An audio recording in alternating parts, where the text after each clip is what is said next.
Story 1. Asking me for a pay stub to verify I was actually tithing 10%. The pastor was driving a new Cadillac. Go away. Story 2. The youth group leader asked my mother if my sister had started her menstrual cycle yet. Story 3. I left my church at 16. I am now 37. It was a Southern Baptist church, and the hypocrisy is what drove me away. Women were judged for not being virgins, referred to as a used piece of chewing gum if they had sex before marriage. The idea that drinking is as bad as murder was common.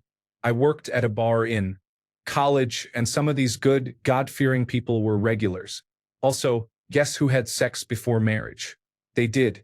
I have also been interested in science and was told that it was not ladylike. My parents still attend that church, and the new pastor is my age. They no longer preach the old-time ways, but I will not go back. Story 4. When I was 14, my brother got acquired immunodeficiency syndrome. He hid his diagnosis from everyone because he did not want people to know he was gay. Meanwhile, I was forced to go to a church that ranted against gay people. When he died because he had hidden his diagnosis for so long and would rather die than put that on his name or our family name in our very redneck town, I had to listen to them tell us that gay people go to hell while also hosting my brother's funeral. I still have nights thinking about my brother dying, knowing he was dying alone because he was scared of judgment, knowing he could never tell us how he really felt, admit if he was scared, or tell us what he really wanted us to know before he went. He never got to be himself. We never got to really know him. First, they told us it was hepatitis, then they told us it was cancer. Then he had Kaposi's sarcoma. I think my mom knew by then, but my dad and the rest of our community and extended families just would not have accepted it. To this day, I still have family members who say he died of cancer. My brother was a good person. He did not deserve that.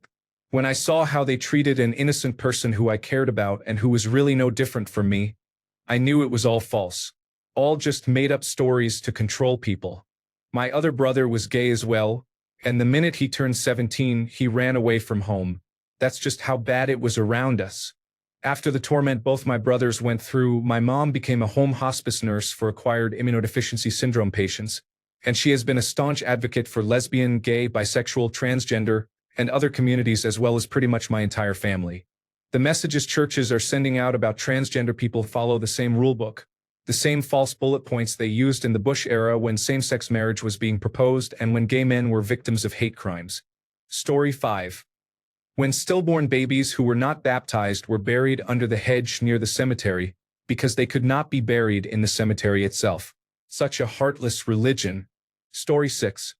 A 49-year-old priest I had known my whole life approached and seduced my teenage male friend and sexually assaulted him while he was attempting to convert to Catholicism. Later, after pressing charges, my friend committed suicide right before the trial. Goodbye, church. Story 7. There was no final straw. It was a slow realization during an absence caused by the passing of the most religious family member, who was the heart of our Sunday service attendance, and me agreeing to ideas that differed from what the Bible or its local representatives taught. The concluding point came when some local churches were caught protecting their pedophiles. By then, that was the final nail in an already buried coffin. Story 8.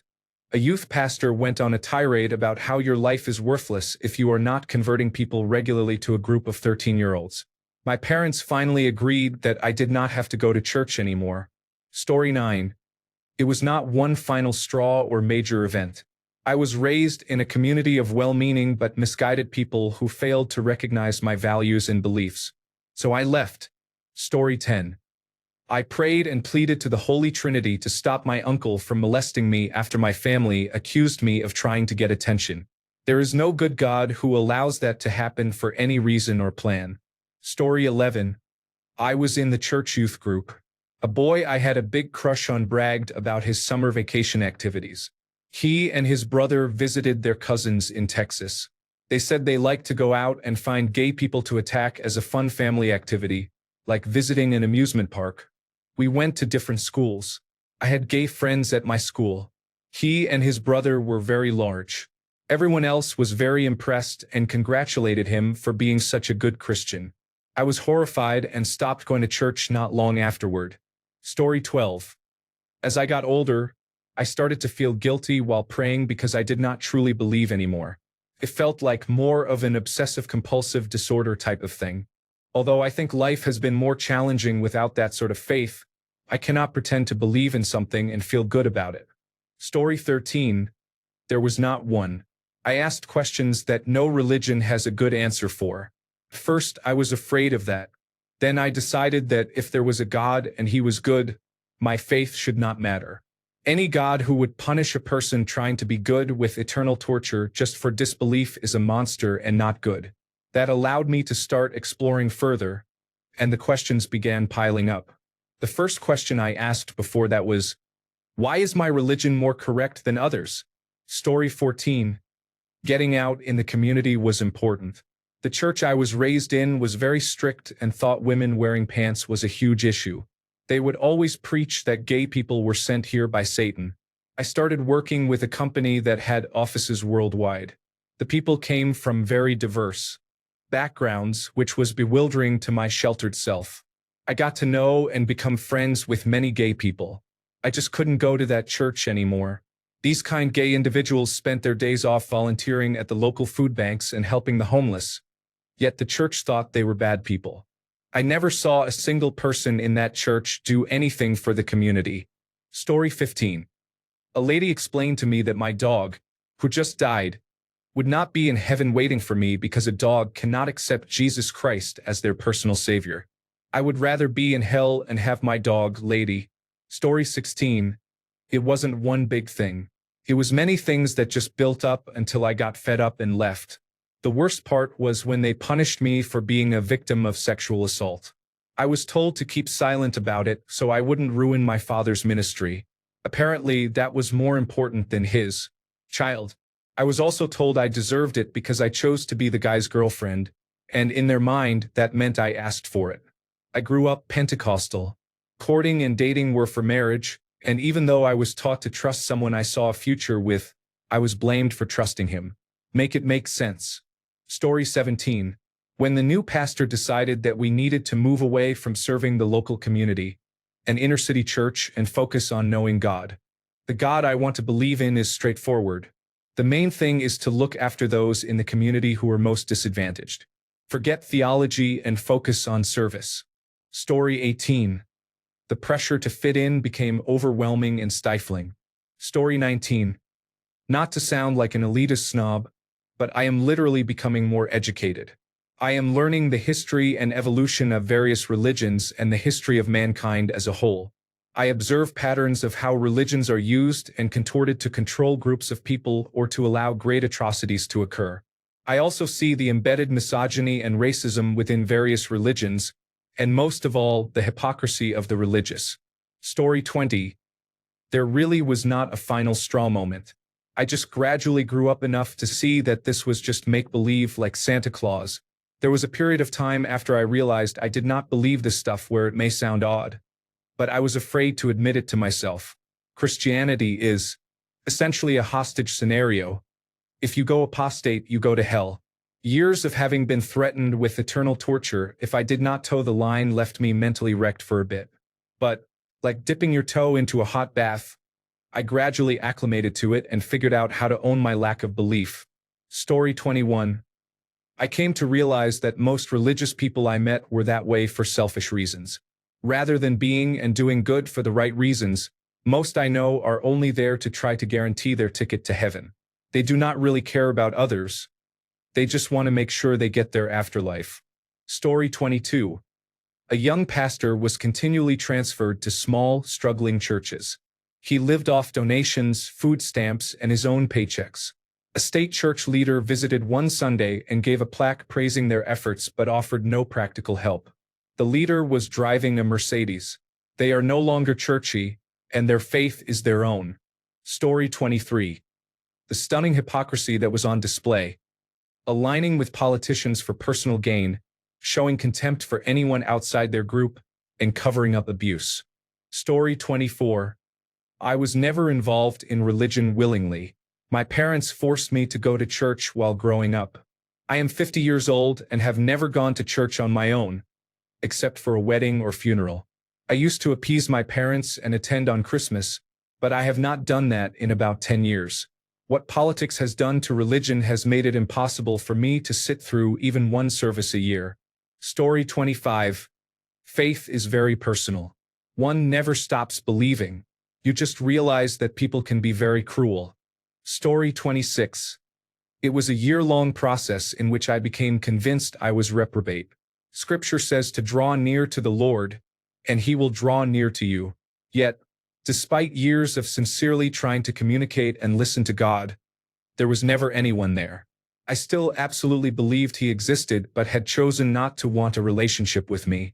After a horrible existential crisis, thinking for months that I was destined to burn in hell for eternity, I eventually found videos by atheists who helped me learn more about being non-religious. After several more months, I realized I no longer believed. I didn't want to deconvert. It just happened on its own. I now understand I was dealing with the problem of divine hiddenness. Ironically, many of the people in the church I attended who constantly raised their hands in worship and cried tears turned out to be lukewarm Christians who cheated on their spouse, drove drunk, or were greedy. Yet, for some reason, God revealed himself to them and not to the boy who sincerely sought him for 15 years. It was then that I understood people experience what they expect to experience. It's a psychological process happening in the brain. Story 27. I'm a young woman in her 20s, and I have a close friend who is a young man. He is not my husband. He is just my friend. Sometimes I spend time alone with him just talking. I was judged for that and called inappropriate names for having a male friend. I no longer hang out with the members of the Church of Jesus Christ of Latter-day Saints. Story 28. I had a profound realization that I could find purpose outside religion. Story 29. My growing interest in science and logic left little room for faith. Story 30. I left when I was 18. I was sexually abused by my grandfather. My father told me it was my fault because of how I looked and how my body had formed, and that the Catholic thing to do would be to forgive him because he couldn't control himself. Almost everyone in my family, who were very conservative Catholics attending church every Sunday and preaching their beliefs to those around them, took his side and made up awful lies about me. This whole experience really changed the way I view organized religion. It is essentially a cult to most followers. Story 31. The man who got me involved in the church was having an affair with my mother, and he was married. Story 32. The pressure to promote became uncomfortable and burdensome. Story 33. I never really liked going or connecting with the whole concept, but in one of my school health classes, we learned how to recognize abusive relationships and the difference between love and fear of a supposed consequence.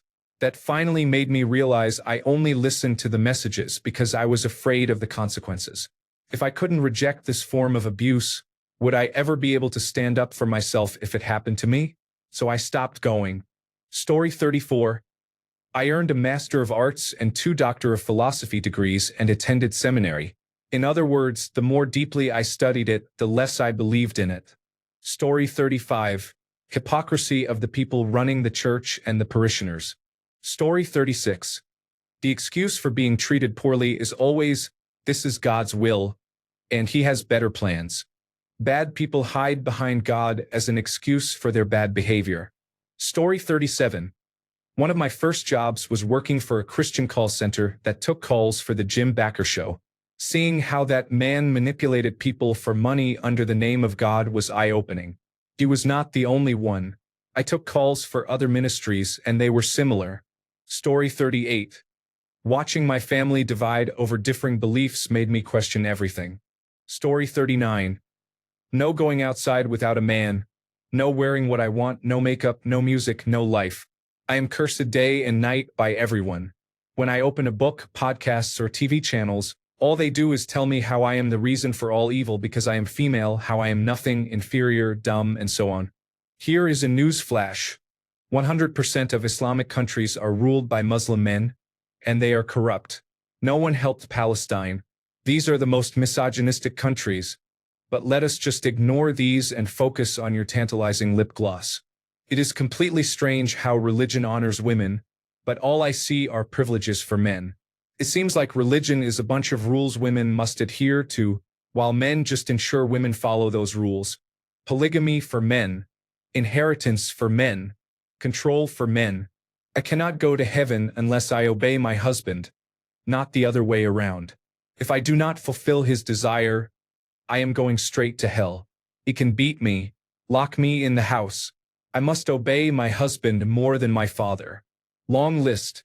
Anyway, just be a girl and live in an Islamic society. You will be their source of all evil. If the economy goes down, it is my fault. If I got sexual assault, it is my fault. If Omar got sick, it is my fault. Story 40. Originally, I was just curious about leaving my religion based on many little things. So, as gently as possible, I brought it up to my dad that I would like to take a break from church for a while.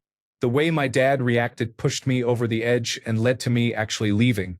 At first, he was critical of me bringing it up, asking rhetorically, "Does it make you feel smart to question God?" And trying to convince me I was dumb and egotistical for thinking I could ever question the great creator.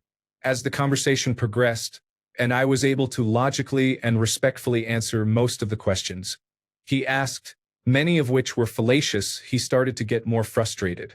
His facial expression changed to something I had never seen before, somewhere between Jack Nicholson in A Few Good Men and a caged animal.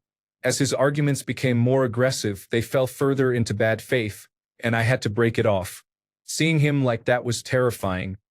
He had spent so many years convincing himself that his beliefs were so solid and unquestionable that even just the idea that someone raised in the same faith as him could question those beliefs sent his brain into fight-or-flight mode to avoid asking questions. Himself. Seeing that made me realize I had been raised in the same environment that wanted me to end up just like him, so I left. I figured if my religion was real, it would not need dogma and a cult-like mentality to win me back. So far, I have seen nothing but plenty of reasons to stay gone. Story 41. The Christian God allows animals and people to suffer needlessly. If you have the ability to help, then you should help. It really is that simple. Story 42. I believe in God and have a great relationship with Him. I do not believe anyone is sitting up in heaven counting how many drinks a person has had. My belief is to just be kind and a good person. Even if there is no God and no afterlife, being a good person matters. Story 43. When I was 15, a church leader asked me about my masturbation habits. If I had known then what I know now, that man's body would never have been found. For anyone thinking this is an isolated case, asking children about their masturbation habits is officially sanctioned doctrinal practice in the Church of Jesus Christ of Latter-day Saints. Story 44. Watching the pastor buy his second house while opening our third megachurch was remarkable. The buildings were so large that the other buildings live-streamed the service and had minimal staff during ministry hours. All of the administration was just upgrading their lifestyles, which was pathetic. Having faith, having a belief in something greater than yourself, is beautiful. I have nothing against that. But when we look at organized religion, the larger a community grows, the more corruption and control spread. Story 45. I did not believe it was true, and I found it morally repulsive the more I learned about it. Story 46. I left when I realized that I still had the values I learned in Sunday school, but the Christians around me were judgmental and hateful. I am an atheist, but I still believe in treating people with kindness. I volunteer with the unhoused and have assisted immigrants in my community. I donate to food pantries that support single mothers and babies. In summary, I left my faith when I realized my values had not changed, but many religious faithful became hateful. Once they supported Donald Trump, I knew it was all false. Story 47. Early 1980s Ireland. Unemployment was over 20%. A Catholic priest was driving an Alfa Romeo with a windsurfing board on the roof. There were 2 separate collections at every Mass on Sunday. My dad was unemployed and still gave them money anyway. Story 48.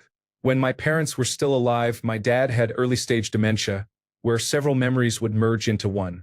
He was convinced that my mom, both of my parents in their 70s, was cheating on him. She couldn't do anything without him believing she was seeing someone else, even when someone else was with her.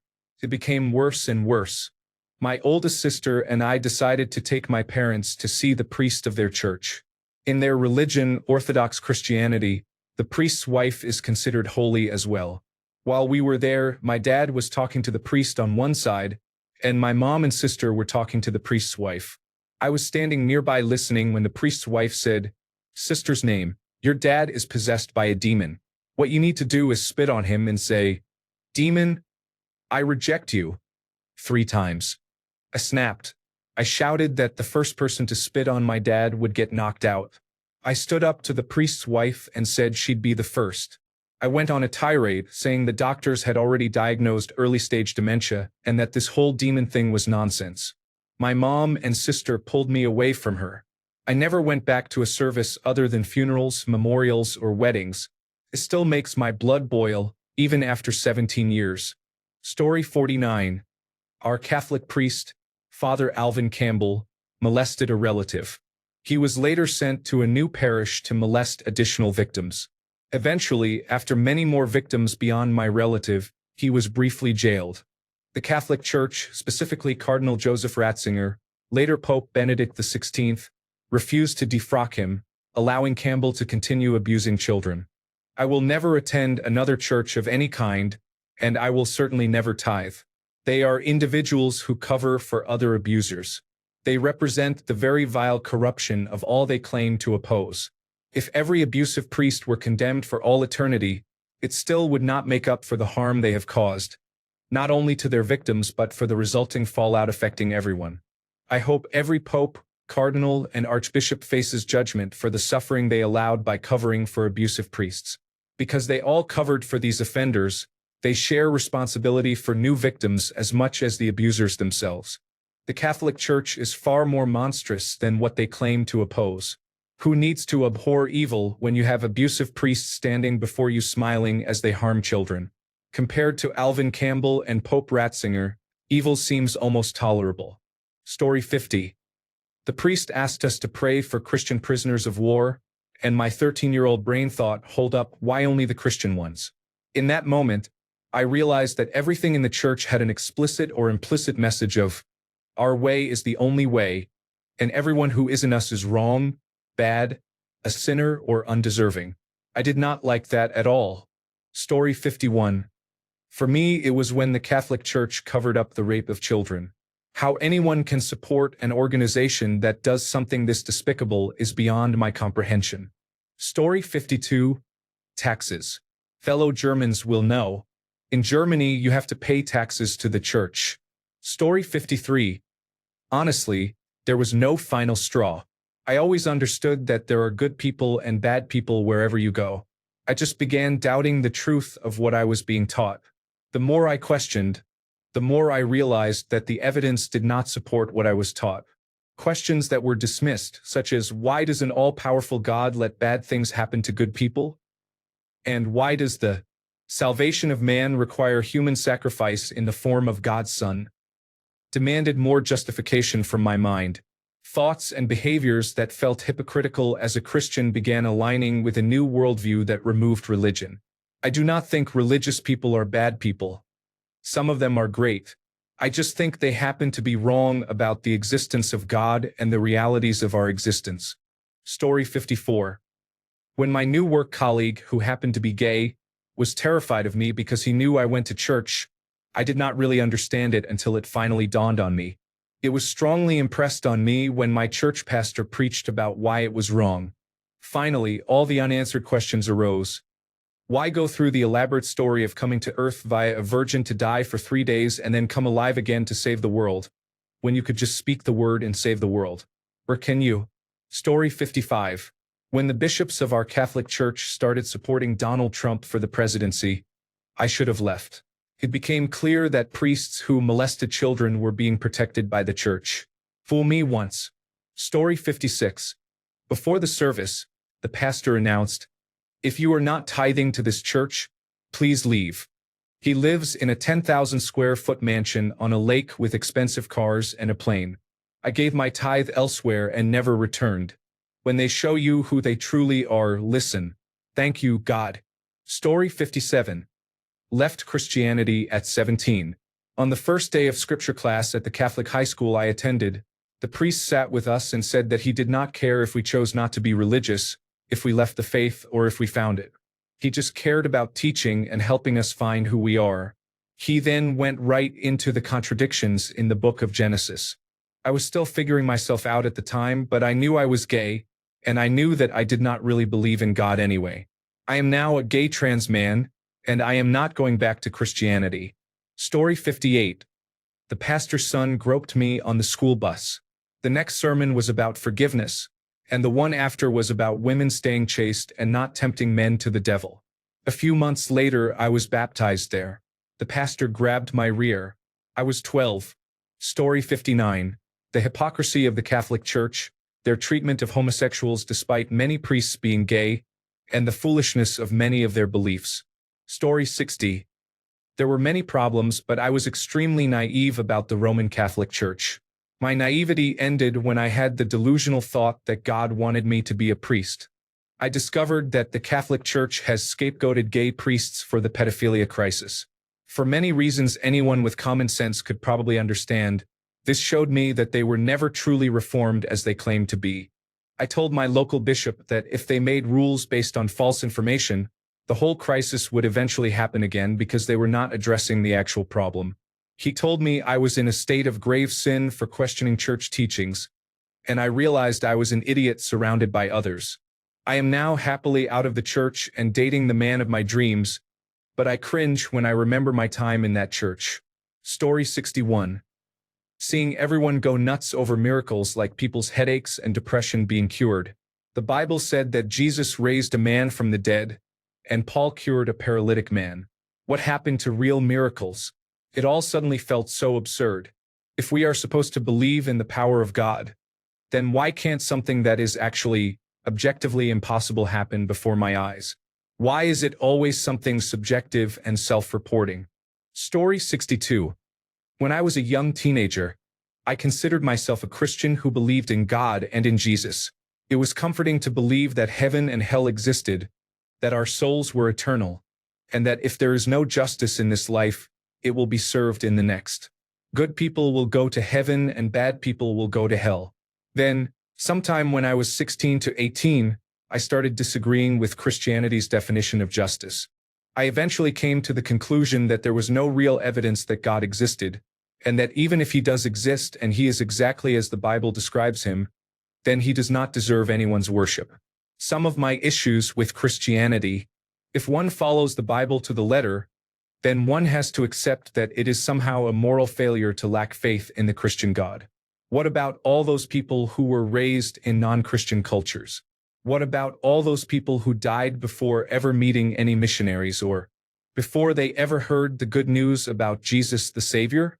People are just supposed to take it on faith that some guy in Judea 2,000 years ago died to save us from the corruption of Adam and Eve's original sin, and it is somehow a moral failing to have doubts about this story.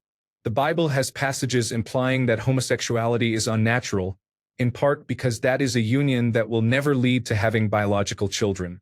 But what about all the heterosexual couples out there who are unable to have biological children for medical reasons? Why is God supposedly okay with a man and a woman together who will never have children, but not two men or two women? It feels completely arbitrary, and the only logical explanation to me is that the people who wrote the Bible were men from thousands of years ago who had what modern society would consider to be regressive social views. This is a slightly more philosophical question, but the existence of God and of an afterlife in heaven and hell based on how good or bad you were in life implies that there is a built-in black and white morality to the universe, and that just does not make sense to me. There are many people who ended up bad because the conditions in which they were raised never gave them the opportunity to be good, and I do not think they deserve eternal hellfire for that. Even the concept of an eternity of being shut out of heaven makes no sense to me. If our souls are eternal and we live forever, then believe it or not, I probably would eventually find it within me to forgive the person in hell who murdered me back when we were mortals several millennia ago. I know there are several denominations of Christianity, some of which are accepting of gay people and reject the idea of all atheists going to hell.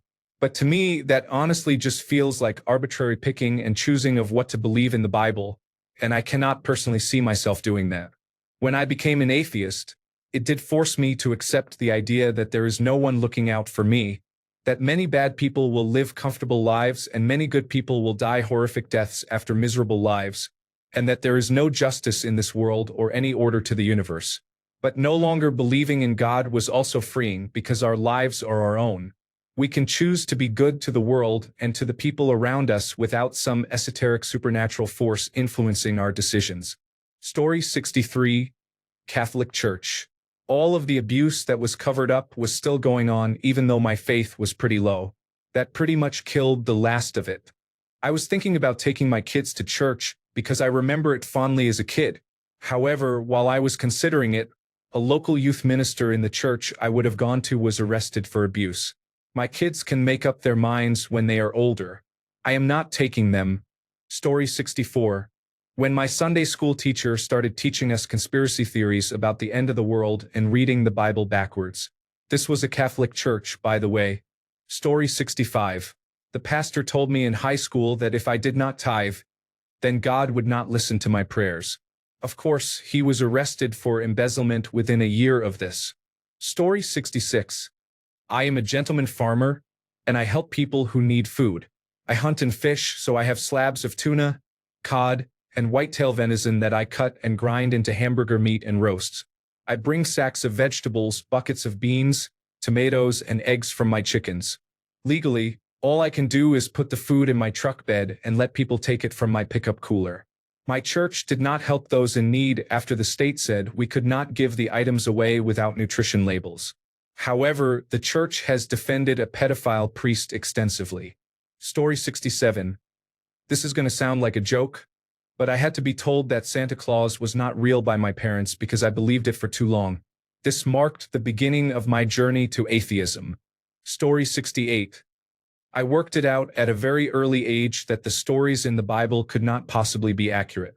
I remember asking questions in Sunday school about the Ark and getting punished by some very angry old woman for asking too many questions. I was a curious kid and was asking simple things like, what did the animals eat while on the Ark? How could they possibly muck out all those animals? That started it, but what finally did it was telling my grandfather, who was a preacher, that I did not think I believed in God when I was a teenager. His response was to say it was fine not to believe, just try to be a kind and decent person and everything would turn out okay. He said too many awful people believed in God and that there were good people who did not believe. He did not think that God needed us to believe in him and that our actions were far more important than our beliefs, so just be kind. He believed but made it okay for me not to. I used to go to chapel with him, listen to his sermons, and they were all about being nice to each other, never about just saying you believed. Performative religion was not a good thing in his eyes. He was the cleverest, kindest, most gentle and good man I have ever known, but he never had time for people who hid behind their religion while doing horrible things. Story 69. In 4th grade, my Sunday school teacher could not answer my questions about the contradictions I was noticing and told me to stop asking questions. Story 70. I realized that evolution and science make much more sense. Story 71. A girl at the religious college I attended gave birth in the bathroom and threw the baby down the trash chute. She hid the pregnancy from everyone. This caused me to rethink things. I blamed the church mostly. The way they intensely shame premarital sex caused this girl to not be able to even talk to the people she should have been able to go to. Story 72. The initial trigger was when I asked my Sunday school teacher if cats went to heaven, and she said no. I didn't want to spend eternity without my cats and thought it was wrong that God wouldn't want all the other creatures he created in heaven too. After that, I paid more attention to the differences between what people said and what they did in my church. I noticed that they were all just doing the parts that benefited them specifically, and it varied from person to person. Over time, that hypocrisy drove me away, seeing all the bad things happening in the world and thinking, if God is okay with all these things happening, then why would I praise that? Cemented my feelings. On the outside, it just looks like people use religion as an excuse to feel better than others. I've only known one Christian who truly lived their faith, never judged others, and simply strove to be a good person. She is the only one whose beliefs I really respect. Story 73. I once heard that the Roman Catholic Church is basically just Christian fan fiction and was not able to take it seriously ever again. Story 74. Priests were choosers. The second accusations came forth. They went on a mission. Even with Francis, they are still at large somewhere in Latin America. Oh, and did I mention our donations went directly to residential schools that were still in operation? Story 75. I grew up Mormon. The final straw was the Church Educational System letter, which presents the whitewashed history of the church in a 92-page PDF. Story 76. Wow. I am telling you, being religious is very intense for older people. I am kindly telling you. Story 77. I was raised Southern Baptist and was taken to church every Sunday by my grandmother. My parents do not believe in an organized church system and practiced religion privately, so they never attended or took me. They left all matters of religion to my grandmother, mostly because if I wanted to play with my cousin, the only other female child my age, it meant spending the weekend with her and attending church on Sunday before going home. From the moment I could understand what was being taught in Sunday school, I found the doctrine very confusing. If it was necessary to be saved by Christ in order to reach heaven, what about the individuals who never had the opportunity to convert? What about good people in the world who belong to other religions and practice kindness? Are they all doomed to hell? The answers given were never satisfactory. As I grew older, I began questioning other things I was told, such as rock and roll and Harry Potter being evil or satanic. When I was 11, I remember two Sunday school teachers, one being my aunt who lived with my grandmother, discussing how Disney was a tool of the devil to lure children in. I interjected and told them they were wrong, followed by trying to debate them. It ended with me being placed in a corner and scolded by the teacher, my aunt, and my grandmother. That was the last day I went to church, and my childhood anger turned into teenage resentment. By the time I was 15, I was agnostic. I converted to Buddhism in my early 20s. Story 78. Grandma and Grandpa kept telling me I am going to hell. I know I live a life that aligns with my values. I will happily justify those values against any set of religious ones. I got the feeling my family was more concerned for my soul than they were with me. Story 79. I do not remember what exactly prompted this, but one day in my early 20s, I had the thought, why do I believe what I do? And I realized that the answer was, because I was told to. Nothing else. No other reason other than I was told as a child that certain things were true, and I had to behave in certain ways because God said so. We only know God said so because preachers say so, and it is written in a book except when it is not. And just like that, my faith vanished. Story 80. There were many small issues with the evangelical church I joined because my boyfriend went there, but the one that ended it was when I was preparing to go on a trip with my previous church group to help fix public housing in the Washington, D.C. area. The pastor of the evangelical church sat me down and tried to explain that we should only help people if we are sure they deserve our help. Story 81. I grew up in a church that I already had issues with. It was a Jesus loves you and is for everyone church. Then leadership changed hands, and it became a God hates church overnight. For me, though, it was always an issue with the way they treated women poorly. Story 82. The Spotlight article in the Boston Globe detailed how abusive priests were moved from diocese to diocese without concern for the children. The Catholic Church enabled these crimes and used local authorities and religious influence to cover them up. Story 83. I left because whenever I asked, why is that considered fact with no evidence? All I would get is, because you just have to have faith that it is the truth. Now, as an adult, it is nothing but hypocrisy. We are all about love. Sure, they just love to hate. Seeing faithful religious people support somebody as immoral as Donald Trump makes me shake my head. Story 84. My church hosted a guest sermon from a priest who claimed that the Boxing Day tsunami was God punishing unbelievers and that they deserved it. I did not connect with the Christmas celebrations. Story 85. I was a small child who accidentally said a curse word in Bible school. One of the much older boys almost dislocated my shoulder because this is the house of the Lord. If that is God's love, I do not want it. If I could remember his name, I would have looked him up decades ago. Story 86. When they said my daughter was an abomination and not recognized by God. Story 87. The first significant moment was when I asked why girls could not hold the priesthood. My Sunday school teacher told me that women are not worthy of power because of Eve's transgression. I learned that women had to wait in a sort of purgatory until a worthy man called them into heaven. Then, if you were married, you would have to deal with afterlife polygamy. I watched in disgust as the bishop and congregation welcomed a pedophile back into the fold. I have no regrets about leaving. Story 88. I had a moment of clarity when talking about the fact that we were all sinning constantly according to Catholicism. I had already had premarital sex and was not exactly a shining beacon of my religion. Someone told me my sins would be forgiven if I just repented. I realized in that moment that I could never repent for my actions because I did not actually regret them. The things I did were a fundamental part of making me who I was then and who I continue to evolve into today. And to be honest, I like who I am. Given that my religion would only accept me if I regretted all my life choices, I decided it was time to leave and live with no regrets. Catholic guilt absolved. Story 89. Seeing the picture of Pope Benedict giving his blessing to Representative Kadaga of Uganda's parliament, who promised to pass the Kill the Gays bill as a Christmas gift to her voters in December 2012. I will never forget that image. Many other things make religions worthy of objection, but that picture produced a visceral reaction in me forever.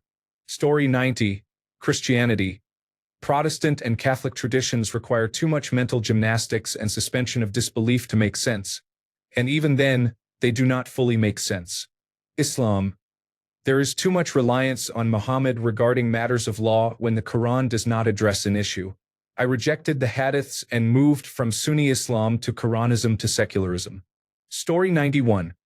I am a lawyer who has worked in criminal law and crimes against children for most of my career. There was no last straw with religion itself. I just could not reconcile the idea of an all-knowing, all-seeing God who has a plan for everyone and everything with the terrible things I see in my professional life. Story 92. I realized my religious community often neglected real-world issues. Story 93.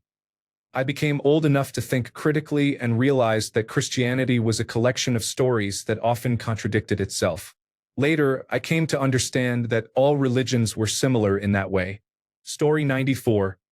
People claim that Donald Trump is the second coming of Jesus Christ sent to earth to battle against Barack Obama, who is the human form of Satan. Story 95. I turned 18. I grew up Catholic. My whole family was involved, but I never believed. I have always been an atheist. I hated every second I was ever in a church. Story 96. When I read the Bible and when many Christians began supporting Donald Trump. Story 97.